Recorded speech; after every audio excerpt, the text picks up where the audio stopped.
이번 시간에는 사도 바울에 대해서 공부하도록 하겠습니다.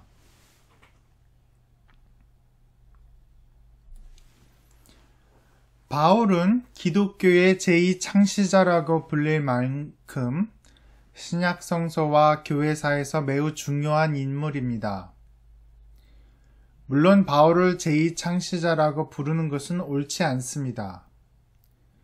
왜냐하면 이는 예수님과 바울의 연속성을 무시하는 것이고 베드로와 요한, 누가와 같은 사람들의 공헌을 무시하는 표현이기 때문입니다. 그러나 교회의 설립과 성장, 그리고 그리스도 안에 있는 하나님의 은혜의 해석과 적용에서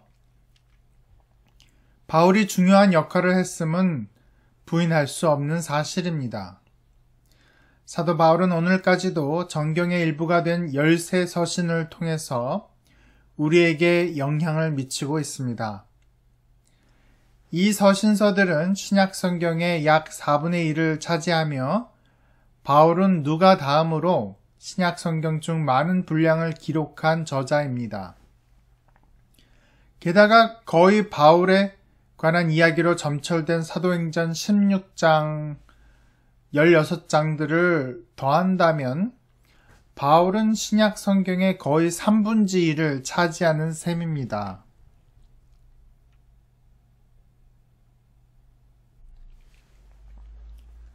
바울은 어떤 사람이었을까요?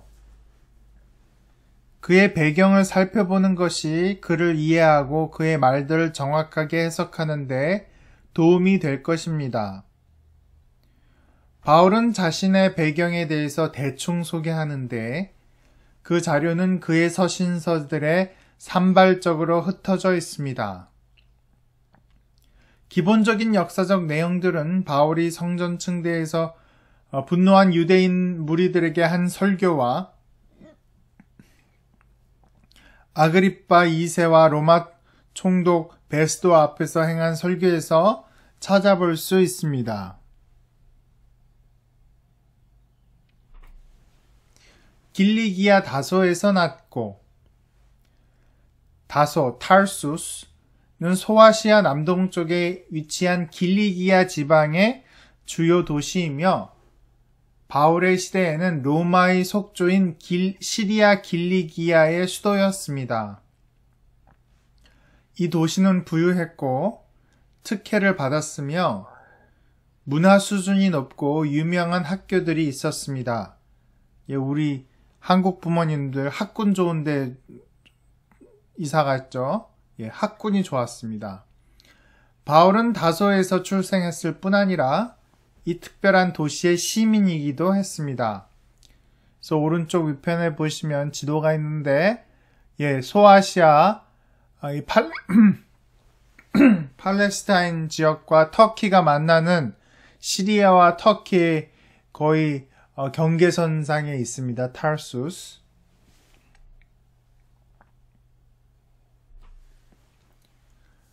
더욱 중요한 것은 그가 로마의 시민이었다는 사실입니다. 로마는 아무에게나 시민권을 부여하지 않았으며 로마 제국에는 극소수의 사람만이 이 특권을 소유했습니다. 우리 또 한국 부모님들 자기 자녀들 독수리표 만들라고 원정 출산 많이 하시는데요. 미국 시민이기 때문에 받는 특권이 많죠. 그런 것처럼 로마 시대의 특권은 미국 시민권과는 비교도 안 되게 굉장한 특권이었습니다. 바울은 나면서부터 로마 시민권을 가지고 있었는데요. 이는 그의 아버지나 할아버지가 로마를 위해 어떤 큰 공헌을 했기 때문에 얻은 특권인 것 같습니다. 로마 시민권은 그가 로마 제국에서 선교할 수 있게 해준 하나님의 섭리에 의한 중요한 자격을 부여해 줍니다.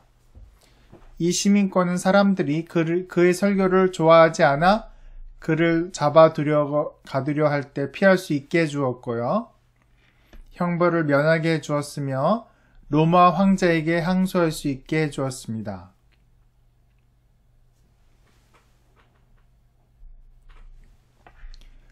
바울은 로마 시민으로서 이름, 프라이노멘, 성, 노멘, 그리고 별명, 콕노멘 등 세 가지 이름이 있었습니다. 우리가 아는 것은 파울로스라는 별명뿐입니다.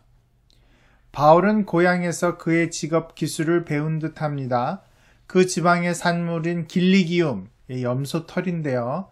이 장막을 만드는 중요한 재료로 사용되었고 누가는 바울이 장막 짓는 사람이었다고 증거합니다. 바울이 교회에 부담을 주지 않기 위해 선교 사역을 하면서도 계속했던 생업이 이것이었다고 생각됩니다. 그래서 여기서 보면 우리가 bivocation ministry의 어떤 모델을 볼 수가 있는데요. 사도 바울은 교회에서 페이 받지 않고 자기 비즈니스가 있었습니다. 여러분들 자기 비즈니스 하시면서 사역하시고 공부하시는 분들이 많을 것으로 제가 생각하는데 여러분들 사도 바울도 일하셨고 그래서 힘내시고 계속 정진하시기 바랍니다.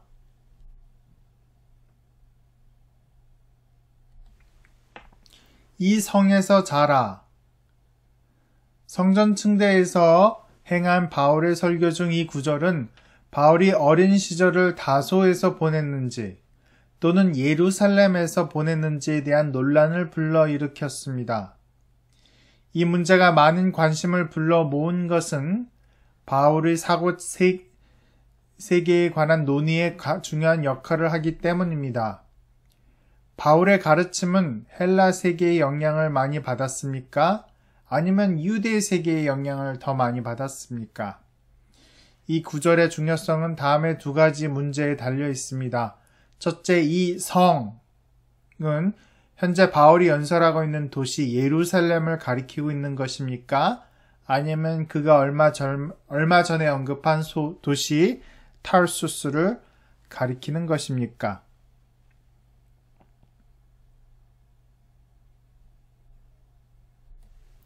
TNIV는 this city 다음에 마침표를 찍음으로써 brought up과 under Gamaliel라는 말과 분리합니다. 이것은 자라가 바울이 어려서 부모의 양육을 받은 것을 가리킵니다. 그렇다면 바울은 다소에서 태어났지만 예루살렘에서 자랐음을 암시한다고 볼 수 있습니다. 반면에 NRSV는 brought up을 at the feet of Gamaliel과 연결하기 때문에 brought up은 10대 초반에 시작되었을 바울의 랍비 교육을 언급합니다.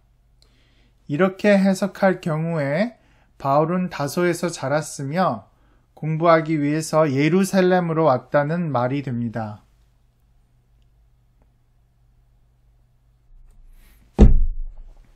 그러나 TNIV에 사용된 마침표를 인정해야 할 듯 합니다. 태어나고 자라서 교육을 받은 세 단계는 자연스러운 자서전적인 순서입니다. 그럼에도 이것이 바울의 배경에 관한 논쟁에 결정적인 역할을 하거나 문제를 해결하지는 못합니다. 바울은 예루살렘에서 교육을 받는 동안 또는 회심 후 10년간 다소에서 사역하는 동안에 헬라 사상을 접할 수 있는 다양한 기회를 가졌을 수도 있습니다. 반면에 바울이 10살쯤 때까지 다소에서 살았다고 해서 그가 헬라 사상에 물들었다고 볼 필요는 없습니다.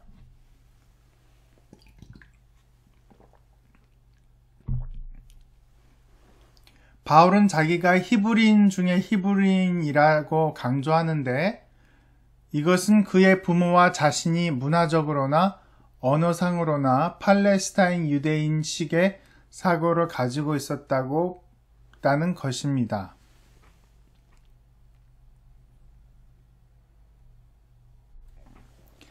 다소든지 예루살렘이든지 그가 자란 고향은 아람어를 사용하는 곳이었고 전통적인 팔레스타인 유대인의 관습이 보존되어 있는 곳이었습니다. 따라서 주로 팔레스타인 유대인으로서 이 바울의 배경이 그의 신학에 영향을 미쳤습니다. 그러나 우선 헬레니즘적 배경과 팔레스타인의 배경 혹은 헬레니즘적 배경과 유대적 배경을 엄격한 구분 짓지 않도록 주의해야 합니다. 바울 자신의 주장이 암시하듯이 둘 사이 차이가 있었지만 이 차이가 과장될 수 있으며 때로는 과정되어 왔습니다. 고대에는 사상들이 관을 통해 흐르지 않았으며 바울의 세계는 다양한 영향력들, 그것들의 결합에 노출되어 있었습니다.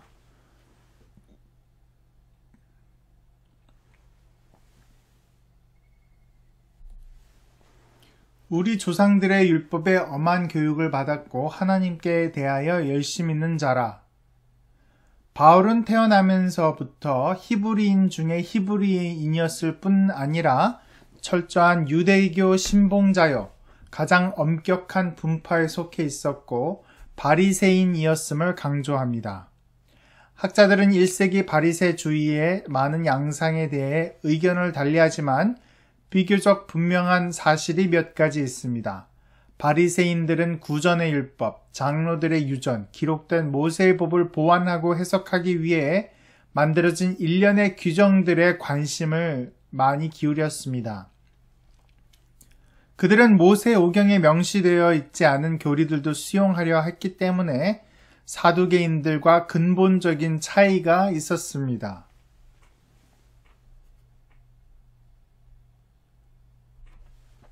그들은 자신들의 신앙에 대한 열심과 생활 전반을 성화시키려는 의지를 존중했던 일반인들에게 막대한 영향력을 행사했습니다.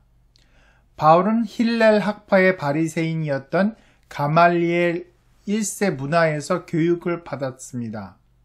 초대교회에 대해 산헤드린에게 행한 가말리엘의 조언에 드러난 것처럼 힐렐과 그의 추종자들은 관대한 태도를 지닌 것으로 잘 알려져 있었습니다. 이 점에 있어서 바울은 그의 스승과 달랐던 듯합니다. 바울이 자주 고백한 것처럼 유대교에 대한 열심 때문에 그는 초대교회 운동을 핍박했습니다. 그러나 바울은 결국 그의 스승과 크게 다르지는 않았을지도 모릅니다. 스데반의 사건이 있기 전에 행한 가말리엘의 조언은 적어도 일부 기독교인들이 어느 정도까지 율법과 성전이 없이 지내려 했는지를 드러내주고 있습니다. 이러한 현상이 바울이나 다른 바리새인들로 하여금 막 자라나기 시작한 기독교 운동을 박해하게 만들었습니다.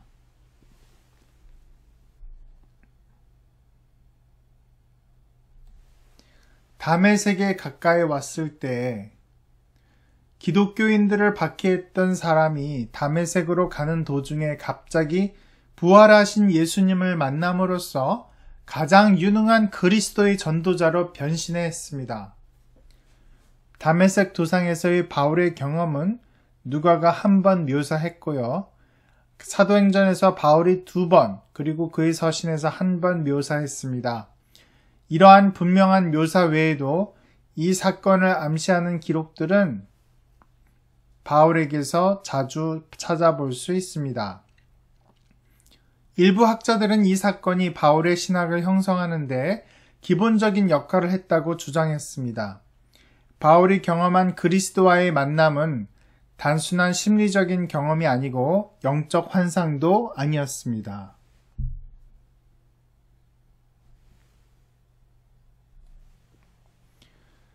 바울과 동행하던 사람들은 빛을 보았으나 예수님을 보지는 못했고 소리를 들었으나 그 음성을 이해하지 못했습니다.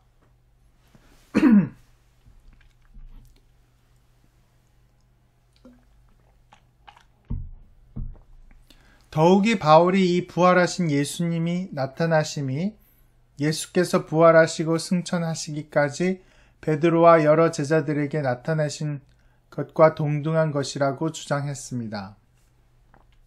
그리스도의 계시, 아포칼립시스는 바울에게 전혀 준비 없이 임했습니다.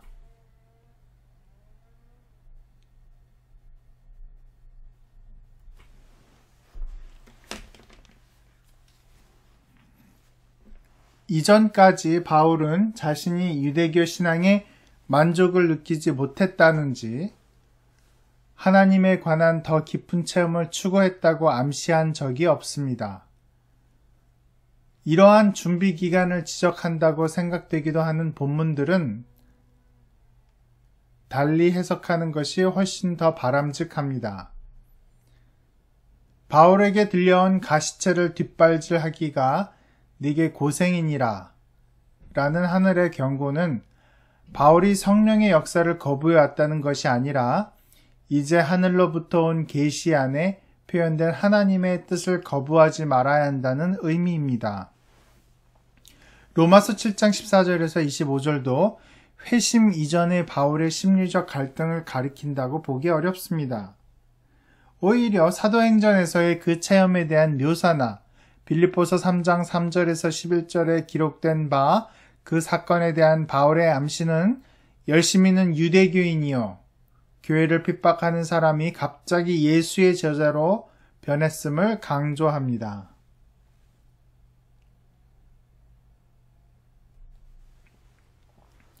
다메섹 도상에서의 만남은 바울을 예수의 추종자로 만들었을 뿐 아니라 예수를 전하는 사람으로 만든 사건이었습니다.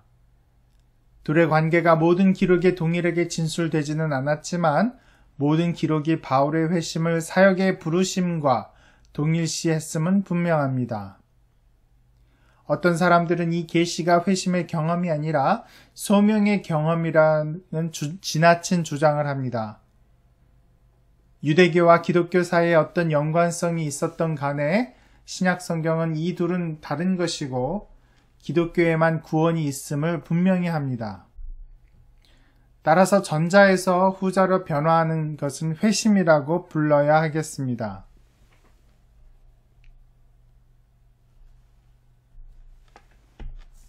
그러나 바울의 경우에는 회심과 소명이 서로 얽혀 있었습니다. 요하네스 뭉크가 강조한 것처럼 바울은 자신을 구약시대인 이사야나 예레미야처럼 구속사에서 중요한 역할을 감당할 하나님의 특수한 도구라고 보았습니다. 이러한 면에서 볼 때 바울의 소명에는 유대인을 향한 사역이 포함되어 있었지만 바울이 종종 자신의 소명이 특히 이방인들에게 복음을 전하는 것이었음을 강조했음이 중요합니다. 복음을 이방인에게 전하는 사명이 하나님께서 바울을 부르시고 사용하실 그릇으로 선택하신 것의 근본적인 목적이었습니다.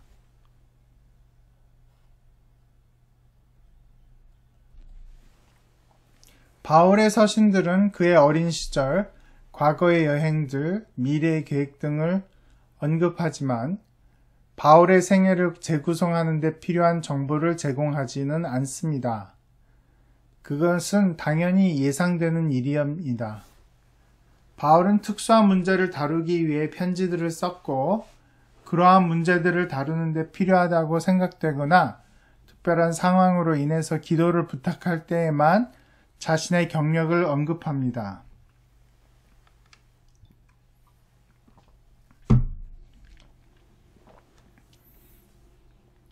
따라서 전통적으로 바울의 선교 사역의 개요는 사도행전이 제공하는 상세하고 순차적인 자료, 그리고 일부 학자들은 그러한 방법의 정당성에 대한 이의를 제기합니다. 그들의 주장에 따르면 바울의 서신들은 바울의 생애를 재구성하는 데 우선적인 자료를 제공하고 역사적 정확성에 의문이 많은 사도행전은 정확성을 증명할 수 있는 곳이나 서신 연구로부터 얻은 정보를 확증해 줄 때에만 사용되어야 합니다.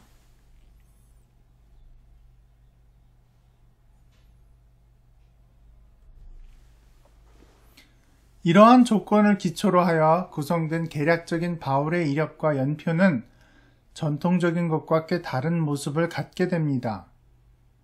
수정된 모델들은 사도행전에 근거한 전통적인 모델과 두 가지 점에서 차이를 보입니다.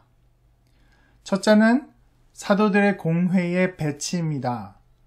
누가는 그것을 제2차 전도 여행 앞에 두지만 바울 서신의 자료들은 공회가 제2차 전도 여행 후에 있었다고 기록한다고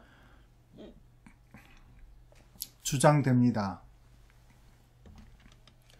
또 하나는 바울이 예루살렘을 방문한 횟수입니다. 바울 서신은 단지 3번의 방문, 회심하고 3년 후 사도들의 공회, 제3차 전도 여행을 마치고 모금한 헌금을 전달할 때만 언급하고 있습니다. 따라서 사도행전에 언급된 다른 2번의 방문, 11장 27절에서 30절의 기근 구제를 위한 방문, 18장 22절의 제2차 전도 여행과 3차 전도 여행 사이의 방문은 비역사적이라고 봅니다. 일부 수정된 도식들은 사도행전의 순서에 기초를 둔 바울의 생애에 대한 전통적인 모델과 여러 점에서 다릅니다.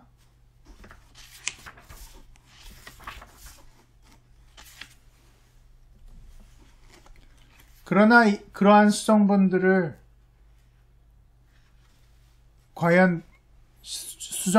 과연 도움이 되고 필요한 것인지는 의심스럽습니다. 바울 생애를 연구하는 데에는 바울 자신의 저술들이 가장 중요한 자료가 됩니다. 그러나 그의 저술들은 그의 생애 연대표를 작성하는데 필요한 자료들을 제공하지 않으므로 당연히 다른 자료들을 살펴보아야 합니다. 사도행전이 그러한 정보를 얻을 수 있는 신빙성 있는 자료라고 보아야 합니다. 사도행전은 바울의 동행자였던 누가에 의해 기록되어 있으므로 바울의 움직임에 대해서 그의 정보가 신빙성이 있다고 볼 수 있습니다. 우리는 누가의 역사적 정확성을 존중할 필요가 있습니다.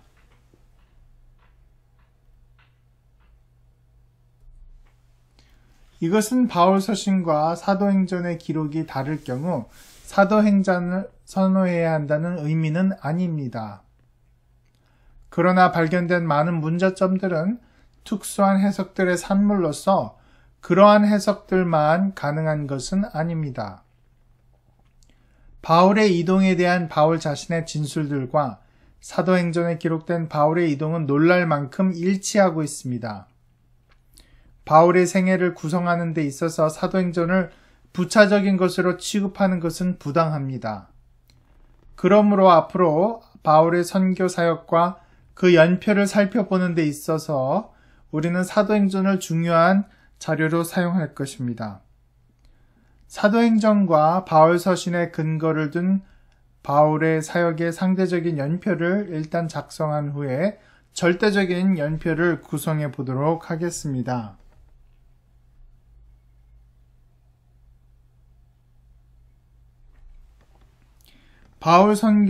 사도 바울의 선교 사역의 개요입니다.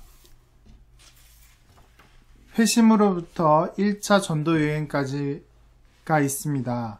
구체적인 것은 칼슨의 409페이지, 410페이지, 411페이지, 412페이지 참고해 보시기 바랍니다. 그림 4를 보시기 바랍니다. 바울의 생애에 있어서 두 가지 제안이 있는데 A 제안은 처음 14년에 아라비아에서의 3년이 포함되어 있고요. 제안 B는 3년 이후에 13년을 더하는 것으로 되어 있습니다.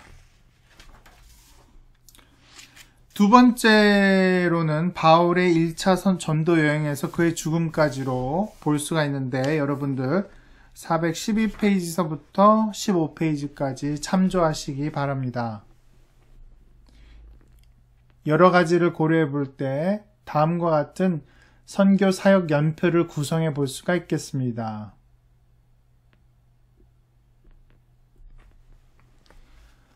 사도 바울의 회심은 주 34에서 35년까지 볼 수가 있겠고요. 다메섹과 아라비아 사역은 35에서 37, 첫 번째 예루살렘 방문 갈라디아서 2장과 사도행전 9장에 나타나 있습니다. 37년. 다소와 길리기아 사역은 37에서 45년. 예루살렘 기근 구제 방문 사도행전 11장에 있는데요. 45, 46 혹은 47. 바울의 제1차 전도 여행은 46에서 47 혹은 49. 사도공회 사도행전 15장인데요. 48에서 49. 제2차 전도 여행은 48 혹은 49에서 51. 제3차 전도 여행은 52에서 57. 가이사랴에서의 투옥 57에서 59. 로마로의 항해 59에서 60. 로마에서의 연금생활 60에서 62. 동방에서의 사역 60에서 64. 죽음 64에서 65. 이렇게 볼 수가 있겠습니다.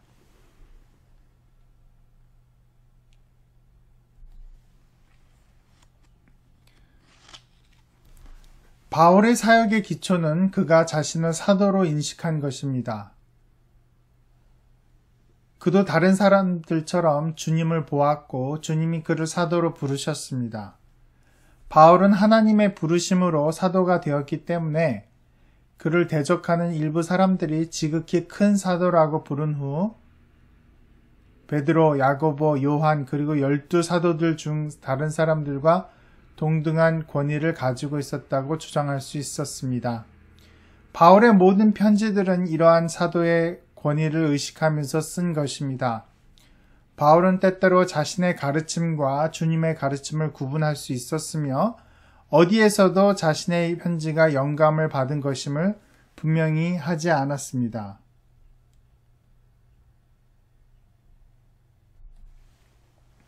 그럼에도 불구하고 바울은 자신의 가르침을 주님의 가르침과 구분하면서 자신의 권위가 약함을 암시하지 않았습니다. 그는 자신이 주의 명령을 기록한다고 주장할 수 있었습니다. 바울은 예수님의 지상사역에 대해서 자신이 알고 있는 가르침과 이제 주님이 자식이 백성들에게 요구하신다고 생각하는 것을 구분하였습니다. 또한 바울은 자신이 영감으로 된 성경을 기록하고 있음을 의식하지는 못했지만 그의 사도적 자세는 그로 하여금 구약 성경을 주권적으로 자유로이 해석하게 하고 성경에 기록된 것과 같이 구속력이 있다고 생각하는 것을 교인들에게 요구할 수 있게 하였습니다.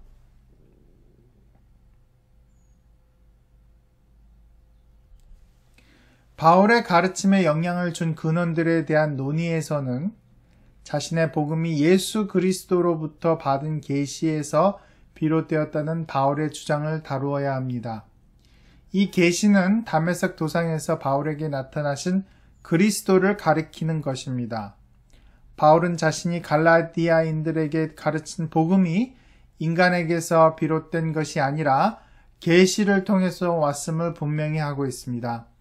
바울의 복음은 초자연적인 복음이었습니다. 우리는 바울의 이 주장을 결코 잊어서는 안 되지만 이 주장을 그대로 인정하면서 바울이 다른 곳에서는 이전의 그리스도인들에게 그의 교훈을 받았다고 말하고 있음을 알아야 합니다.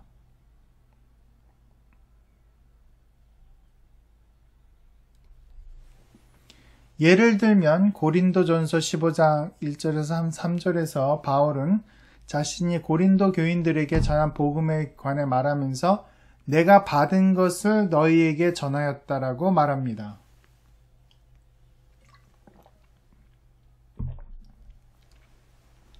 바울이 여기서 사용하는 받다라는 단어는 랍비들이 전승을 전달을 묘사할 때 주로 사용하는 단어입니다.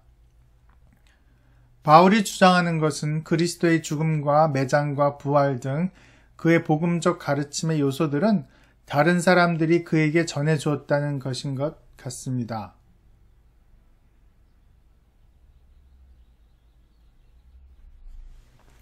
어떤 학자들은 바울의 이러한 주장에서 모순을 발견하지만 그 모순에 대한 답변은 어렵지 않게 발견됩니다.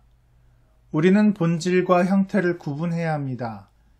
나사렛 예수가 참으로 하나님의 아들이었으며 죽은 자들부터 살아났고 하나님의 목적을 위해서 하나님의 계획을 따라서 십자가에 달리셨다는 복음의 본질이 다메섹 도상에서 바울에게 계시되어 그의 삶을 변화시켰습니다. 이 진리는 폭넓은 의미를 함축하고 있습니다. 그중 하나는 결국 바울이 지금까지 핍박해온 그리스도인들이 옳았다는 것이고, 또 하나는 이제 메시아가 오셨기 때문에 율법은 더 이상 하나님의 목적의 중심이 될 수 없다는 것입니다. 특히 율법이 예수에게 저주를 선고했고, 그래서 그가 나무에 달렸기 때문에 그러합니다. 따라서 바울은 이제 율법은 하나님의 백성의 자격 조건이 될 수 없다는 결론을 내립니다. 그러나 바울 이전의 사람들은 많은 역사적인 세목들, 새로운 진리를 표현하기 위해 사용된 용어, 그리고 초기의 복음의 사건들을 성경에 비추어 해석한 것들을 바울에게 전해 주었습니다.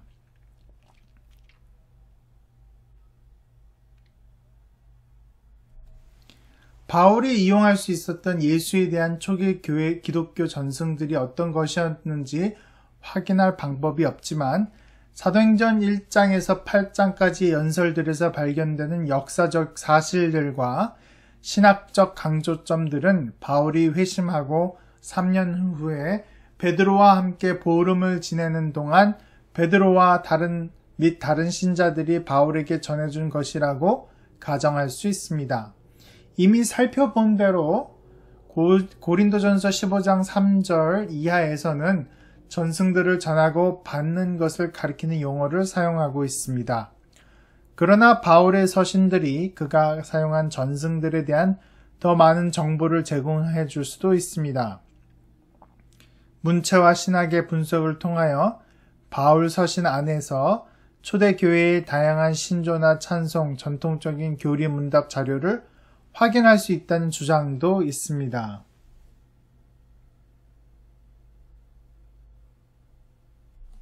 특이한 단어, 운율이 있는 시적인 양식, 비바울적인 신학적 강조점 등은 바울이 인용했을 법한 초대교회의 전승들을 확인하는 기준이 됩니다. 이러한 인용문들 중에 가장 유명한 것은 빌립보서 2장 6절에서 11절까지인데요.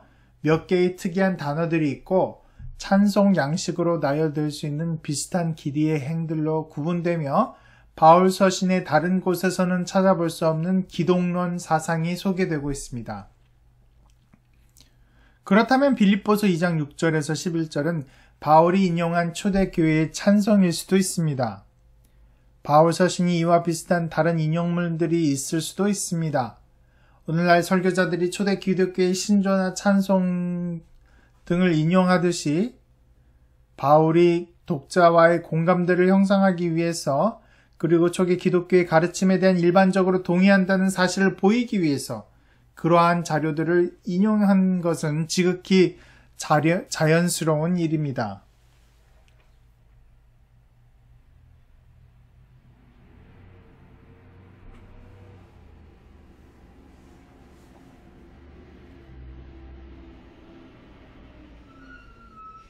죄송합니다. 지금 네, 저 아침에 쓰레기 차가 지나가고 있어서 좀 시끄럽게 될 것 같습니다. 죄송합니다. 네, 여기가 스튜디오가 아니기 때문에 잡음이 있습니다. 그러나 이러한 자료들에 대해서 두 가지 조심해야 할 점이 있습니다. 첫째, 그러한 구절들을 식별할 수 있는 우리의 능력을 지나치게 강조해서는 안 되겠습니다. 이미 존재하던 전승의 인용문과 자신의 구성이 전통적인 용어를 사용한 것 사이에 구분한 것 어려울 뿐이 아니라 때로는 불가능합니다.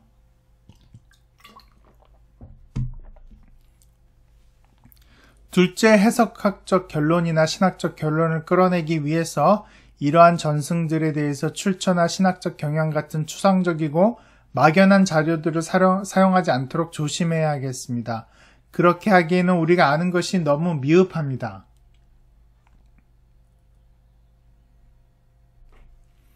초기 기독교의 전승의 배후에는 예수님의 가르침이 놓여 있었습니다. 지상에서의 예수님의 가르침이 얼마나 바울의 교훈의 자유를 이룹니까? 어떤 이들은 예수님이 전혀 기여하지 않는다고 주장합니다. 이러한 견해를 대표하는 가장 잘 알려진 인물이 루돌프 불트만입니다. 그는 고린도 후서 5장 16절 이전 것은 지나갔으니 보라 새 것이 되었다는 말씀을 바울이 역사적 예수에 전혀 관심이 없었다는 의미로 해석합니다. 그러나 이 구절은 분명히 그러한 의미가 아닙니다. 바울이 자신이 더 이상 그리스도를 세상적인 관점에서 보지 않는다는 주장입니다. 그러나 실제로 바울은 예수님의 죽음과 부활이 아닌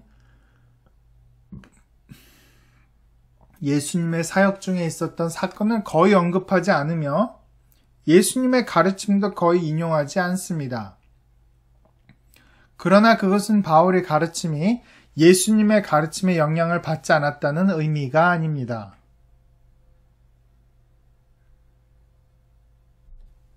예를 들어서 데살로니가 전서 4장 5장과 데살로니가 후서 2장에 기록된 바울의 종말론적 교훈이 어느 정도 감람산에서의 설교를 의존하고 있다고 생각할 수 있습니다.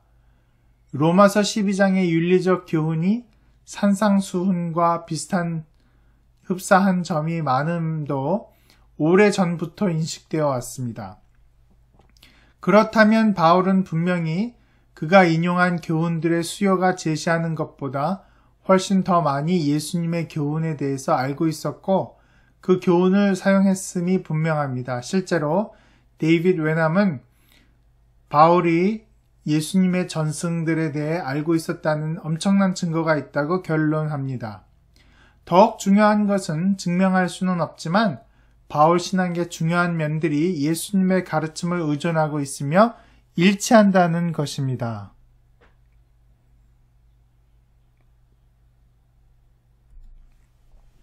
바울이 그의 교훈을 형성하는 데 있어서 구약 성경을 많이 의존했음은 그가 그의 서신에서 90번 이상 구약을 인용했다는 사실에서 잘 알 수 있습니다. 더 중요한 것은 바울이 명백하게 인용하지 않으면서도 구약의 용어를 사용함으로써 구약 성서를 암시적으로 인용한 것, 그리고 바울의 사고 세계를 형성하는 데 구약 성서의 막대한 영향일 것입니다. 미치는 구약 성서의 막대한 영향일 것입니다. 물론 바울은 율법과 선지서를 완성하신 예수님의 시각으로 구약 성서를 선별하여 읽고 확실한 문맥에서 해석을 하고 있습니다.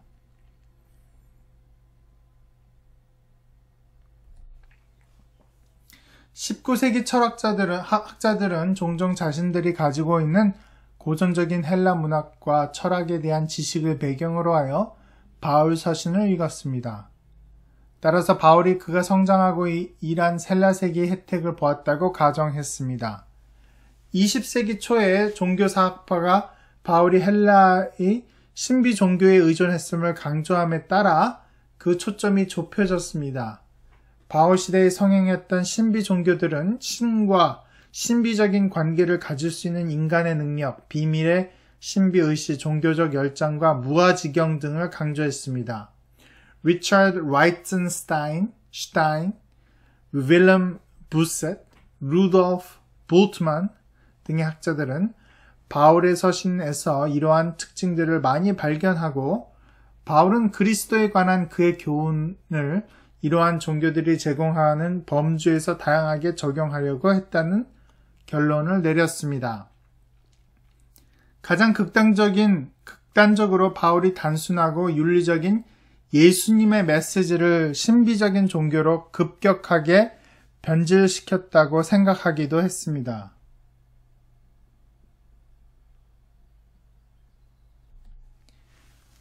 바울은 어디에서 성장했든지 헬라 세계를 잘 알고 있었을 것이며 그리스도의 중요성을 표현하기 위해 헬라 세계의 언어를 사용했을 뿐 아니라 복음의 요소들을 조명하는 데 도움이 될 만한 개념들을 빌려왔을 수도 있다고 짐작할 수도 있습니다. 그러나 엄격한 의미에서 헬라 세계를 바울의 가르침의 근원으로 보는 것은 합당치 못합니다. 그것은 가르침의 골격을 제공하지 못했으며 다만 그것을 덮을 덮개를 제공했습니다. 바울이 신비정교에서 그의 교훈을 빌려왔다는 주장은 더욱 터무니없는 주장입니다. 이 둘 사이에는 유사성이 거의 없으며 차용했다고 주장되는 부분들은 다르게 설명 가능한 부분들이 훨씬 더 설득력이 있기 때문입니다.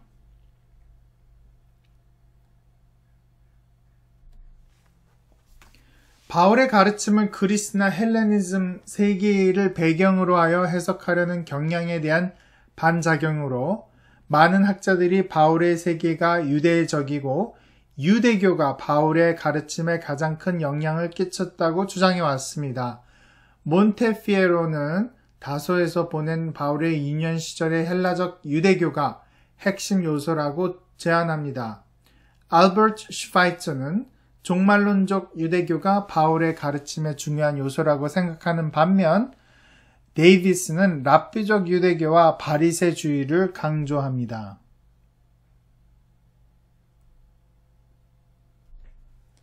현대 학자들은 과거에서처럼 팔레스타인 유대교와 헬라파 유대교 또는 랍비적 유대교와 바리새 유대교를 구분하지 않습니다.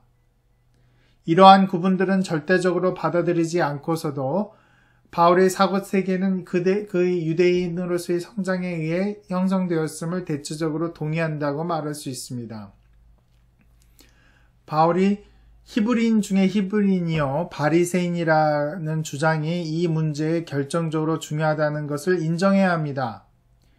바울의 기본적인 개념들은 구약 성서에서 온 것이며 바울은 그 시대의 유대교라는 상황에서 구약 성서를 배웠습니다. 그러나 바울의 회심은 그의 신앙들을 철저하게 재평가하게 만들었습니다.